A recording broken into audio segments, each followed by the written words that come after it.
Today we're going to be taking our class a step further. Graphics to me, it's beyond just making designs or actually looking at what people have done and trying to make trying to produce them. Graphic design to me is the expression. Although we are going to actually do all that, take people's work, analyze them, break them down, but we should also be able to understand that there are some elements and principles that we need to know and have them at our fingertips so that we can actually see those works and recognize the things that are there and see how we can actually put them in our own designs, considering our personality and our taste, and also the kind of job we are paid for, or the kind of job we are paid to do. Okay, so it's beyond software. I want to introduce Photoshop to you right now, but it's actually beyond software. You can actually learn graphic design, and softwares are just tools to achieve them. Okay, so it's not really about the software, because whatever you use CorelDRAW to achieve, maybe for flat designs or logos, you can also achieve that with this, or maybe any kind of flyer you choose to do.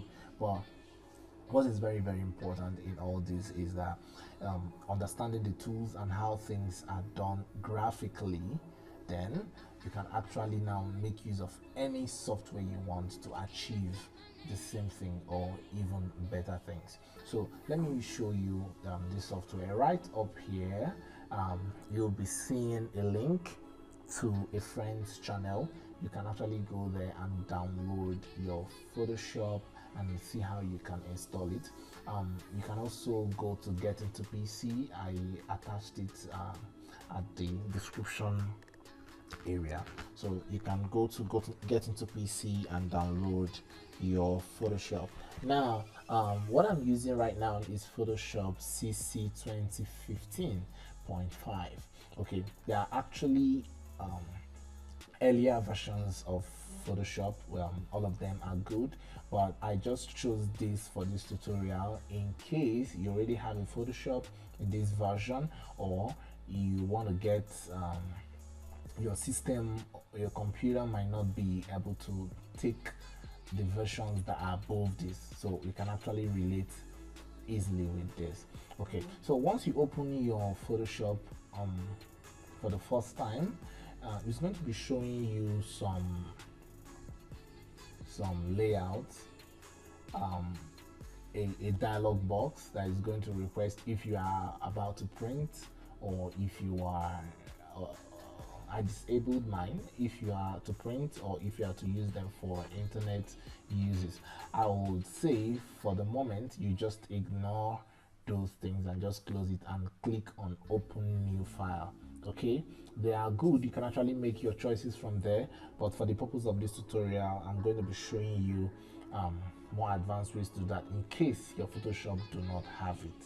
Okay, so anytime you come here, this is your menu bar. This actually deal with your file and your file management. This is your edit. It's actually deal with the project you're actually working on at the moment. These images to resize, change tones and all that. This is layers, actually for managing your layers. This is for texts and what have you. These are for selections. Did I tell you that Photoshop is all about selections? Everything you do in Photoshop is all about selection, and we are going to be seeing that very, very soon in this video or in more videos to come.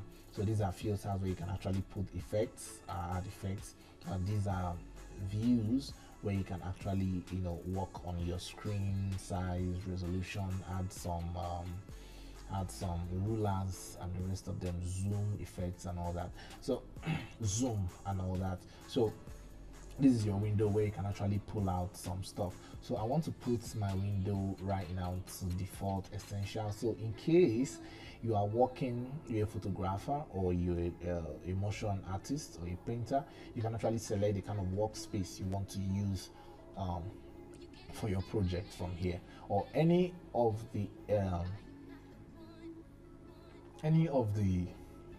tools you may need for your work that are missing right here. You can actually come out here and pick them up.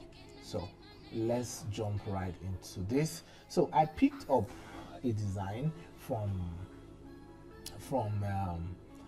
Pinterest, okay, from Pinterest, and I'm going to show you how you can bring in your designs into your Photoshop in different ways. First of all, you can go to open. If you have a picture, if you have a photo or a design you want to look at and produce a new one, anything you want to bring in any file into this, you have this. These are my files. All right, I can actually make selections here, you know, pick the file I want. Maybe I want this file. I just brought it into my Photoshop. This is the way it comes. Right now I've not created any new file. I've not gone to the file menu to create a new file, but I can actually bring in a file and work on them and take them out. All right, so they are just things, they are just rules we're going to be breaking, but we're going to be breaking them positively. All right, so sometimes you may not necessarily need to create a new file to work on a file. Yes, you can pick any file. Once you click on open, I can pick up any file I want. Let me use my downloads. So I can pick up any file that I want to make use of, like this file, and just push it into this place. All right, and maybe I want to edit it. When I'm done editing it, especially, it's peculiar to this version. So when I'm done editing, what I'm going to do is I'm going to export, or I'm going to save. And the beautiful thing about it is that it's going to actually save in various versions if I actually want it to. So and I can actually convert them to layers. Now, second thing you need to note, we talked about the first one. The second thing you need to know is that Photoshop, like I said, the first one, Photoshop, is about selection. The second one is Photoshop is about layers, okay? And those layers are actually the pictures or the shapes or the texts. It can actually be in layers itself, okay? So, but before I talk about layers, let's talk about file, opening a new file. So if you want to create a new file, so I hit on new. All right, you can as well use the keyboard shortcut Control N or Command N, so to give you new. So let me use the keyboard shortcut now. It brings out this dialog box. So when it brings out this dialog box, you're going to see where you can put the name of your file. You just, you know, save your file with tutorial. Let me save it with tutorial.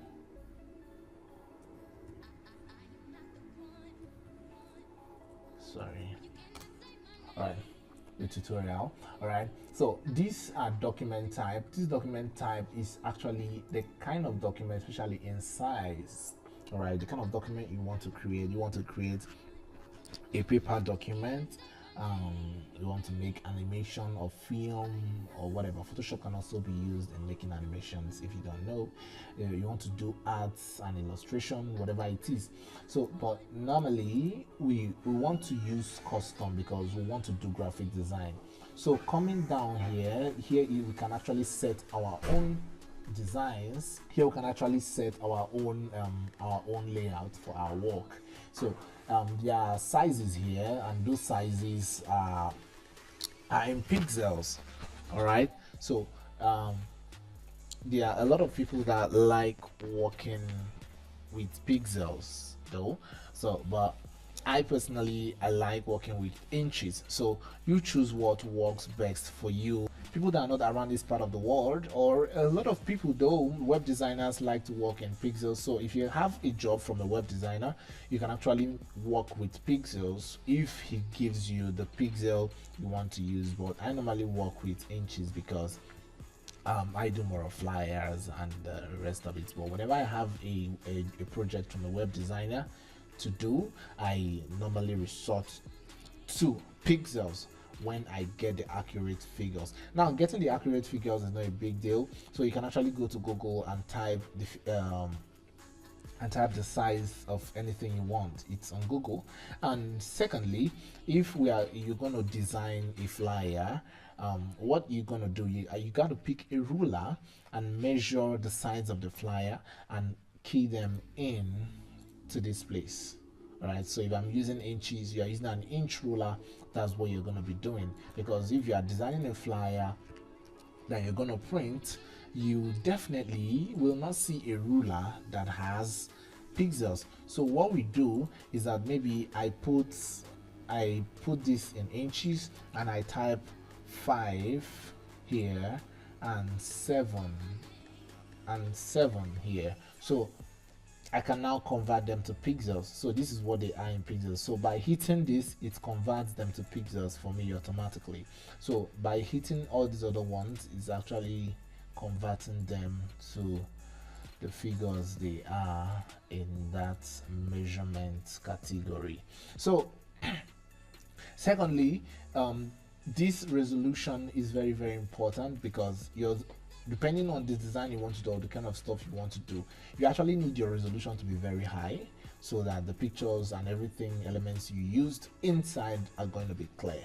All right, so I normally place my resolution at 300 so that I can have a good picture. You can actually place it above that, but the more you put your resolution so high, the more the size of the file. So you just know what works for you and stick to it. So now the color mode, you can see bitmap, you can see grayscale, you can see RGB, whatever it is. So but basically I've worked with just these three. I actually going to find out whatever these other ones are. Okay, actually I've actually worked with 3 of these: the grayscale, the RGB, the CYMK. So let me focus on that, because these are the 3 things, or the 3 color modes you're actually going to be encountering in your designs, basically. So the grayscale talks about black or white. All right, the design at this level will either be black or white. So RGB talks about red, green, and blue. So most of the designs done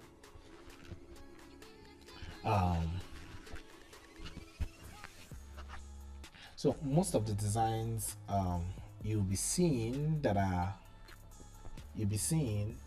done right here on the internet. Web colors are actually the RGB, the red, green, and blue. So that means that the computer summarized all the colors in a picture to these 3 colors. So I'm going to talk about RGB when we start talking about colors and the rest of them. CYMK is printable colors. These are the colors you use if the project is to be printed. You make use of the CYMK color mode, but for the purpose of the design, we'll be going to make use of RGB. CYMK actually means cyan, magenta, yellow, and black. So C for cyan, M for magenta, Y for yellow, K for black. So those are the major things. I'm going to make selection on this, and this you have choices, but I choose to leave mine at 8 bits, because all these affects the final size of your project, and actually the size your project is going to be saving on your computer. So now we talk about the background. This is the background, and the background can be white. You can choose the background to be white, or you can actually see this button here, and you can choose it to be any of these colors. So but it doesn't really affect anything. You can always change the color of your background whenever you get to your project. So you can see this. You can, if you want your background to be transparent, then if I want my background to be the background color, I'm going to show you what background color is right now. So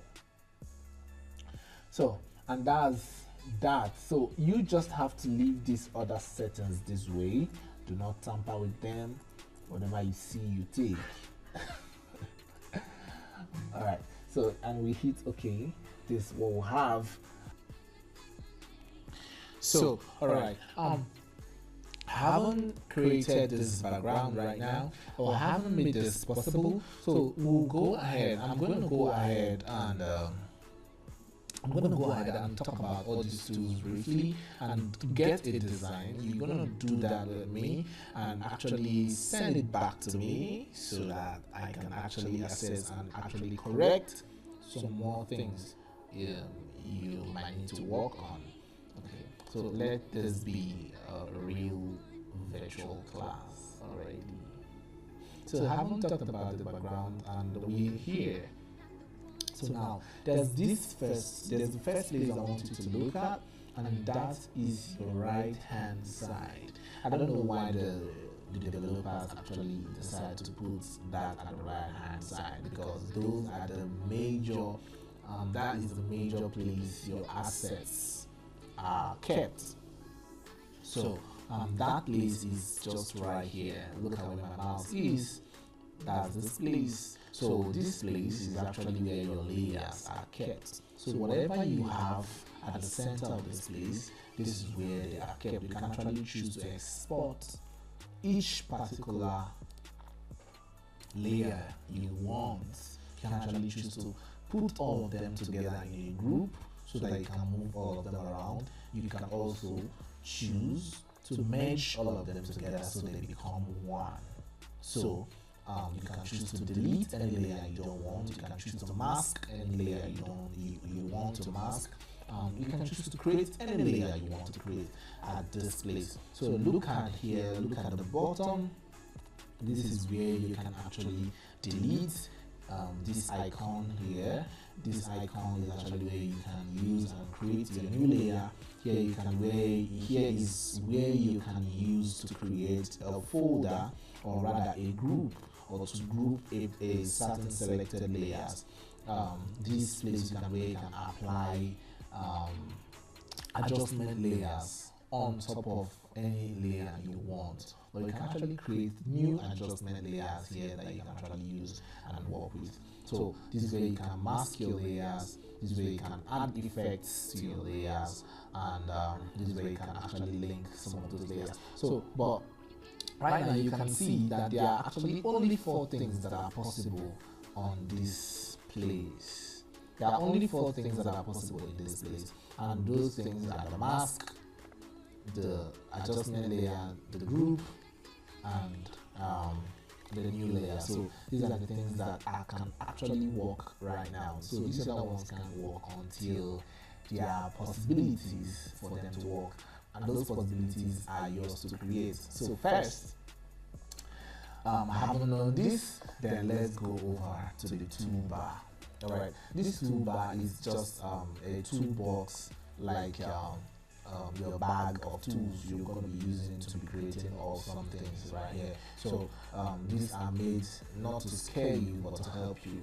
So you have a whole lot of them inside of this place, but you're actually going to be using them to get what you want. So now this is the move tool. This is actually the default tool in this software. Maybe you want to move anything right here. So this is the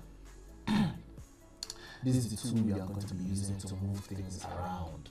Right. So this is a selection tool, and inside the selection tool actually 4 more, and all of them are using selection. So what does it do? Having selected the selection tool, I can select any portion. I can make selection of any portion of the design. That's all the selection tool is all about. Now, having selected, what are you going to be doing with those selections? You can select to apply any of these effects. You can select to fill. Fill actually means to pour in, to add color, or to add some kind of content aware and all that. So you can actually add black. Let's say add black. Let's say add black to this. It adds black to that place I selected, and automatically that place I selected is has been filled with black. Alright, so let me undo this process. Alright, so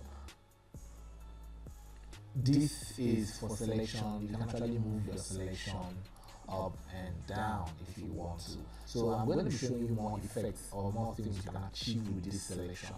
So now we go to the second one. The second one is still about selection. So at least a good number of tools here are more of selection, because we're going to be making a lot of selection in your design. As a graphic designer, so you'll be selecting a whole lot of things. So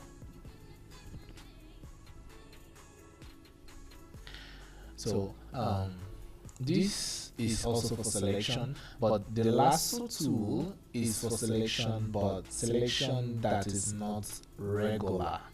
So if I have an item I want to select, but that item is actually not regular, maybe it's looking like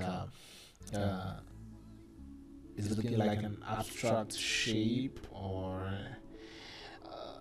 let me say organic shape.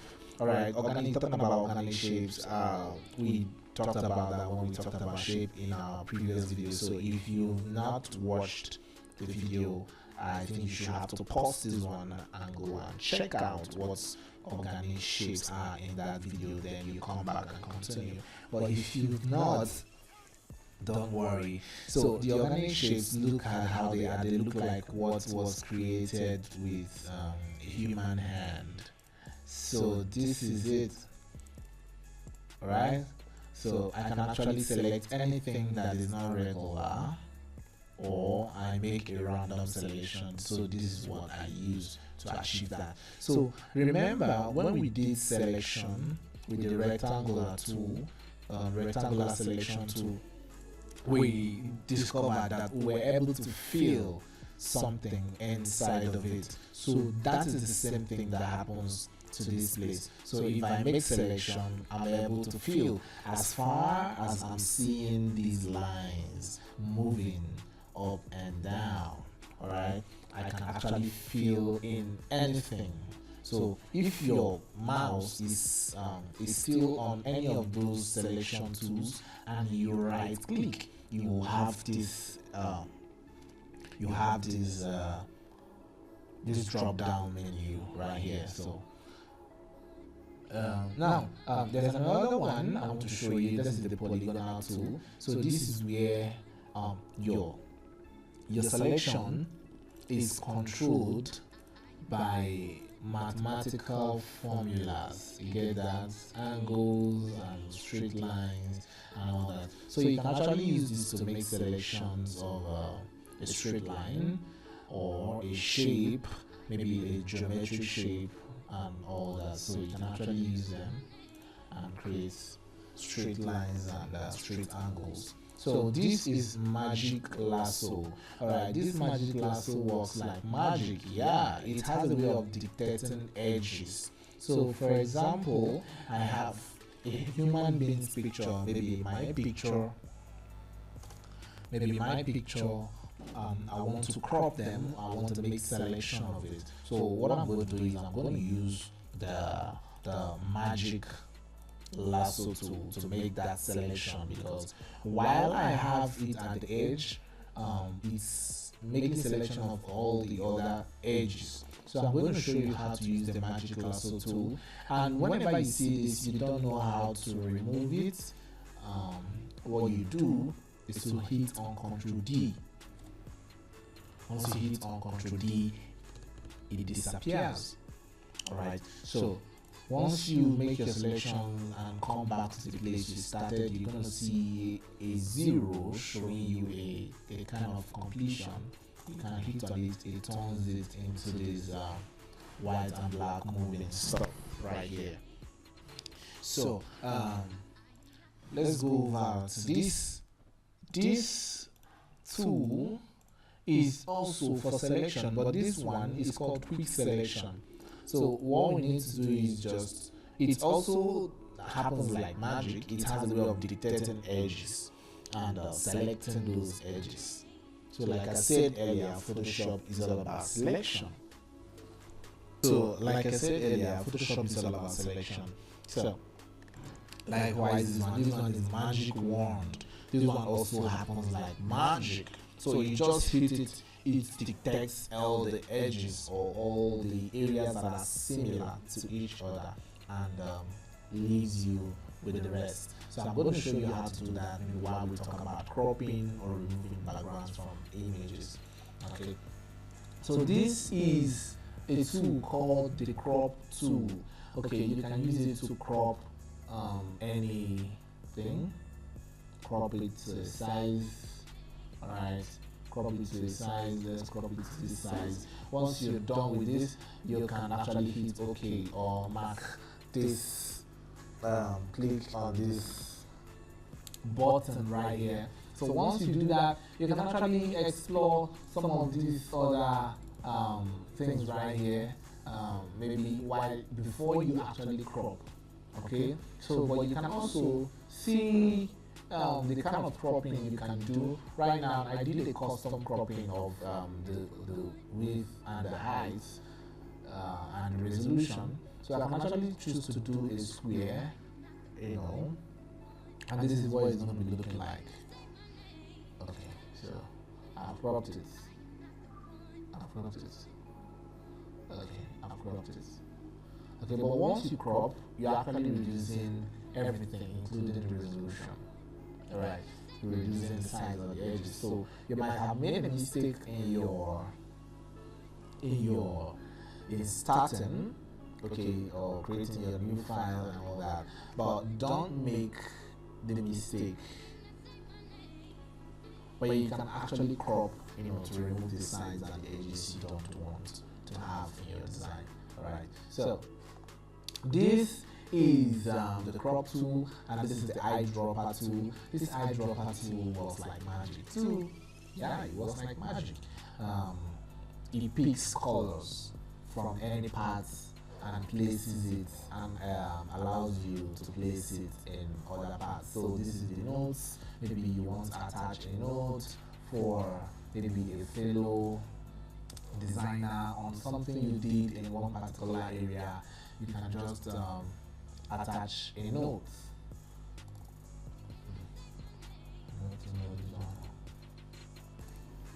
Alright, the eyedropper tool and the rest, and the ruler tool, the color stamp tool, and the rest of them. So by the time we'll get and the rest of them. So these are spot remover tools for photography, editing of pictures. This is our brush, and we're going to be exploring all this in details in our subsequent videos. So stay tuned, don't miss anyone. So this is the clone tool. You know what the clone is, to produce the same of a kind. Alright, this is our history brush to take things back and back and back. Maybe just like doing Ctrl Z and all that. This is our eraser tool to clear, to do magic erasing. This is our gradient tool. Wow, gradient on its own, I would love to talk about it separately because it's an awesome thing. It's a very, very beautiful feature in Photoshop or any graphic design software. So it's actually used in mixing one or two colors together to actually get something very beautiful. So these are our paint bucket, our blur tool, and smog tool, and this is our dodge and burn tool and sponge tool. This is more of photography, and this is our pen tool for creating pen lines, and all that. It can also be used. It's actually used to create vectors, yeah. So, but it can also be used to crop pictures as well. Yeah, I'm going to show you how that is done. So this is our text tool. This we use them to type whatever I want to do. We'll type and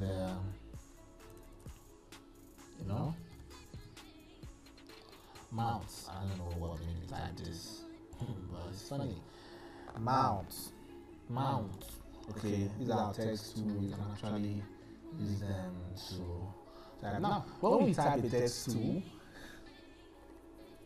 when we type with the text tool, okay, and we want to resize them, there are things we can do. All right, I want to be detailed about the text, okay. Now we can go here and see a text, an alphabet A, and change the font. Okay, change the font. So these are the fonts in my system, and I'm going to talk about fonts later on, but these are the fonts in my system. I can actually change the font, take this font, and make use of them. And the next thing I can do with fonts is apply kerning to them. Kerning has to do with the spacing between one character in an alphabet. The spacing between, so these spaces here are actually what we call kerning. Okay, so this is the height. Maybe I have the height I have under this. Do that. So I can also achieve that by placing my mouse right here and pushing it up or down, so I can customly manipulate it. See that right now. So once I get to the exact place I want, I'm going to stop. So here is okay. So having achieved this is beautiful. So I can actually change the weird. This is weird. Yeah, this side is so weird. This is more like doing one of the things that are forbidden in graphic design, to stretch your text and make them look stretched apart. So we want to stretch it up or down, this again, but please do not touch these two, right? If you are manipulating texts, right? They are good, they are kept there for you, but for now, stick to the rules, okay, till you're able to handle most of them. So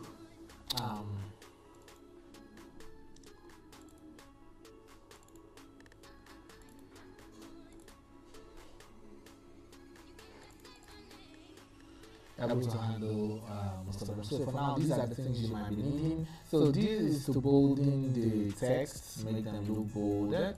So this, you can actually use it to bend the text over. Right, this is just to make everything bold, but this character, this font has all the text bold, so I don't think it can actually respond to this effect. So this is actually to reduce, to make them a sentence case kind of.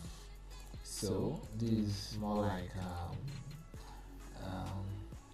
just, and these are subscripts, and this maybe to have them underlined, or have them ruled over, but you don't need them for. So, and the rest of these effects are not actually active for this. These effects are majorly active for texts that are interconnected with each other depending on how the designer of the text created them. So, the second line you're going to be seeing here is what we call paragraph. So you can choose, like I talked about this in the previous tutorial where I talked about alignment. So you can actually use this to align your text to the left or to the right or to the center and the rest of them. So this works pretty good for that. So let's go over to this tool is a path selection. Path selection works better on vector objects. I also talked about vector objects the other time. So this works here. It works here. You can actually use it to make adjustments to paths created by your pencil. Pencils create paths. Okay? Pencils create paths. So I can use them to make adjustments, to anything I do with my pencil. So I have to talk about this. This is rectangle tool, and rectangle tool. This shape tool. Shape tool. So we have a lot of shapes. You're gonna be manipulating a rectangle, a rounded rectangle. Though you can actually manipulate your normal rectangle to be a rounded rectangle. So we're going to see how all that works when we start creating multiple designs. So this is what we call hand. This is hand. This is someone's hand. but it's not my hand though. So I can zoom in. Maybe I have something I'm working zoomed in. I can use the hand tool to move it up or down. So the next tool right here is the zoom tool. Okay, the zoom tool, I click on the zoom, and so I can actually make it negative zoom, maybe zoom out. Is it zoom out or zoom in? Zoom out to see what I'm doing. So I can zoom in, see that, and I can zoom out. So another way to do this without having to click on this place is when you put down Alt key, it turns it to negative or positive, depending on whatever the default is. So I can hold down and click on this, so I can remove my hand from the Alt key to bring it out, to this point. So that is that. So the Alt key. Now, without actually clicking, with the Alt key, and if your mouse have a scrolling knob right here, you can actually use it and scroll front and back, holding down the Alt key. So while you scroll front, it zooms in. While you scroll out, it zooms out. So that is that for now. So this other effects right here. This is our foreground color and our background color. Maybe whenever we want to make type, remember our foreground color is what we used in the one at the front is the foreground color, the one behind is the background color. So the foreground color is the default color. It comes with whatever you want to type right here, whatever you want to do, you want to make use of brush and all that. The color it comes with is actually the foreground color, which is this. So the background color can actually toggle between the foreground color and background color. If you want the foreground color to become the background color, you can do that. So the default colors, I have toggled it now. So I have pink. Can you see that? Okay.